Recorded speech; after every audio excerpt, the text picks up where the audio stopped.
কম্পিউটারের পক্ষ থেকে আন্তরিক শুভেচ্ছা।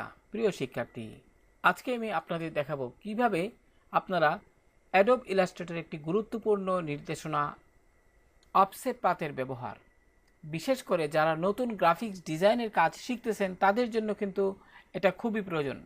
বিশেষ করে বিভিন্ন ডিজাইন, যেমন টি শার্ট ডিজাইনের ক্ষেত্রে তো এটি খুবই কাজে লাগে। তো চলুন শুরু করি। প্রিয় শিক্ষার্থী, আমি আপনাদের বোঝার সুবিধার্থে এখানে একটি শেপ এখানে ইন্টারনেট থেকে ডাউনলোড করে রেখেছি। পাশাপাশি আমি একটি এখানে সাইকেলের ভেক্টর ফাইল ডাউনলোড করে এখানে আমি অ্যাক্টিভ করে রেখেছি। প্রিয় শিক্ষার্থী, এবার কিভাবে অফসেট পাথের ব্যবহার করবেন তা দেখি। তো প্রথমে যে কাজটি করবেন, প্রিয় শিক্ষার্থী লক্ষ্য করুন, এখানে যে সাইকেলের ছবিটি রয়েছে এটি একটি যেহেতু ভেক্টর ফাইল, তো এটিকে ইমেজ ট্রেস করে নিতে হবে। তো ইমেজ ট্রেস করার জন্য প্রথমে ছবিটির উপর ক্লিক করবেন, অর্থাৎ সিলেক্ট করবেন ছবিটি। এবার উইন্ডো মেনু থেকে আপনি এখান থেকে ইমেজ ট্রেস এখানে ক্লিক করুন। তারপর যে উইন্ডোটি আসলো, প্রিয় শিক্ষার্থী খেয়াল করুন মনোযোগ দিয়ে। এবার এখান থেকে ইমেজ ট্রেস যে উইন্ডোটি আসলো সেখান থেকে অ্যাডভান্স এর আইকনটিতে ক্লিক করুন। তো প্রিয় শিক্ষার্থী, এখানে ক্লিক করার পর লক্ষ্য করুন এখানে ইগনোর হোয়াইট এর চেকবক্সটি সিলেক্ট করে দিন।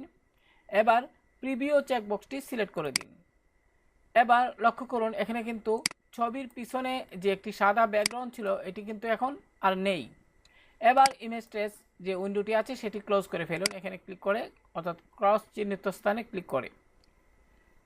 তো প্রিয় শিক্ষার্থী, হয়ে গেল ইমেজ ট্রেস। এবার যে কাজটি করবেন, অবজেক্ট মেনু থেকে, অর্থাৎ ছবিটি সিলেক্ট থাকা অবস্থায় অবজেক্ট মেনু থেকে এক্সপান্ডে ক্লিক করবেন। এবার ওকে বাটনে ক্লিক করুন। এবার প্রিয় শিক্ষার্থী যে কাজটি করবেন এখানে, অর্থাৎ আপনি উইন্ডো মেনুতে যাবেন, উইন্ডো মেনু থেকে পাথ ফাইন্ডার, লক্ষ্য করুন প্রিয় শিক্ষার্থী পাথ ফাইন্ডার এখানে ক্লিক করুন। এবার যে পাথ ফাইন্ডার উইন্ডোটি আসলো, এক্ষেত্রে প্রথমে যে কাজটি করবেন, আপনি এই সাইকেলের ছবিটি সিলেক্ট করুন মাউস দিয়ে ক্লিক করে। এবার এখান থেকে লক্ষ্য করুন ইউনিট, আপনি এখানে ইউনিটে ক্লিক করুন। ক্লিক করলে এটি একটি শেপে রূপান্তর হয়ে যাবে। এবার ডাউনলোডকৃত এই যে এখানে একটি শেপ রয়েছে এটিতে ক্লিক করুন, এটি সিলেক্ট করুন প্রথমে। তারপর এখানে যে কাজটি করবেন, এখানে যে ইউনিট লেখাটি আছে আপনি এখানে ক্লিক করবেন। এখানে ক্লিক করার পরে এটি একটি শেপে কনভার্ট হয়ে যাবে। প্রিয় শিক্ষার্থী, এবার যে কাজটি করবেন, আপনি কম্পাউন্ড পাথ নির্দেশনা দিবেন। এজন্য অবজেক্ট মেনুতে যান। অবজেক্ট মেনু থেকে প্রিয় শিক্ষার্থী খেয়াল করুন এখান থেকে কম্পাউন্ড পাথ এবং ম্যাক, লক্ষ্য করুন কম্পাউন্ড পাথ এবং ম্যাক। এখানে কিবোর্ড থেকে যদি আপনি নির্দেশনাটি দিতে চান তাহলে কন্ট্রোল কি চাপে 8 চাপবেন, তাহলেই হয়ে যাবে। যাই হোক, আমি এখান থেকে ম্যাক, অর্থাৎ অবজেক্ট মেনু থেকে কম্পাউন্ড পাথ এবং ম্যাকে ক্লিক করলাম, ফলে এটি কম্পাউন্ড পাথ হয়ে গেল। তো কম্পাউন্ড পাথ বলতে বোঝানো হয়েছে এখানে যে প্রতিটি লাইন রয়েছে সবগুলো তো আলাদা আলাদা। আমি কি করলাম, এটিকে একটা শেপে রূপান্তর করে ফেললাম, সবগুলোকে একটা অবজেক্টে রূপান্তর করে ফেললাম। এটি মূলত কম্পাউন্ড পাথের ব্যবহার। তো সাইকেলটির উপরে একবার ক্লিক করুন ভেক্টর ফাইলটির উপর, এটিকেও আপনি কম্পাউন্ড পাথ করে নেবেন। তো সিলেক্ট থাকার পর অবজেক্ট মেনু থেকে পুনরায় আপনি এখান থেকে কম্পাউন্ড পাথ এবং ম্যাকে ক্লিক করুন। আশা করি প্রিয় শিক্ষার্থী বিষয়টি বুঝতে পেরেছেন। এবার সাইকেলের যে কালারটি রয়েছে ভেক্টর ফাইলটির, এটি সিলেক্ট থাকা অবস্থায় আপনি ফিল কালারে, অর্থাৎ টুলবারের যে ফিল কালারটি এখানে ক্লিক করুন। এবার এখান থেকে আপাতত আমি এখানে একটি কালার নিচ্ছি, রেড কালার। তো ওকে দিলাম। প্রিয় শিক্ষার্থী খেয়াল করুন এখানে কিন্তু রেড কালার নির্বাচন করার পরেও কিন্তু এখানে কালারটি দেখা যাচ্ছে না। সেক্ষেত্রে যে কাজটি করবেন, আপনি উইন্ডো মেনু থেকে কালার, লক্ষ্য করুন প্রিয় শিক্ষার্থী কালার এখানে ক্লিক করুন, কালার। তারপর কালার উইন্ডোটি আসার পর আপনি এখান থেকে লক্ষ্য করুন এখানে যে একটি 3টা লাইন দেখতে পাচ্ছেন, এখানে ক্লিক করুন এই অংশে।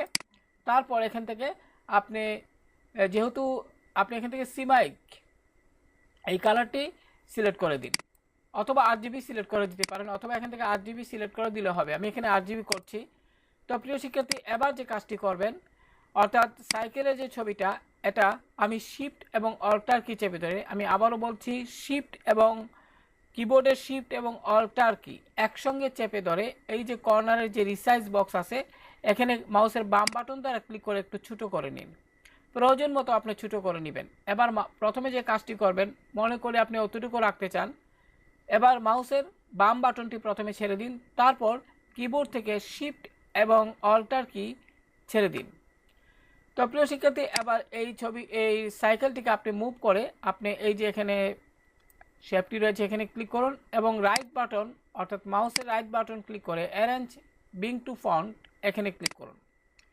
এবার আপনি আপনার প্রয়োজন মতো করে কিন্তু সাইকেলটিকে যদি আপনি আর একটু বড় করতে চান তাহলে পুনরায় আপনি কিবোর্ড থেকে শিফট এবং অল্টার কি চেপে ধরে এর রিসার্চ বক্সে অর্থাৎ কোনাকুনিভাবে একটু টেনে বড় করে দিন। আশা করি বিষয়টি বুঝতে পেরেছেন।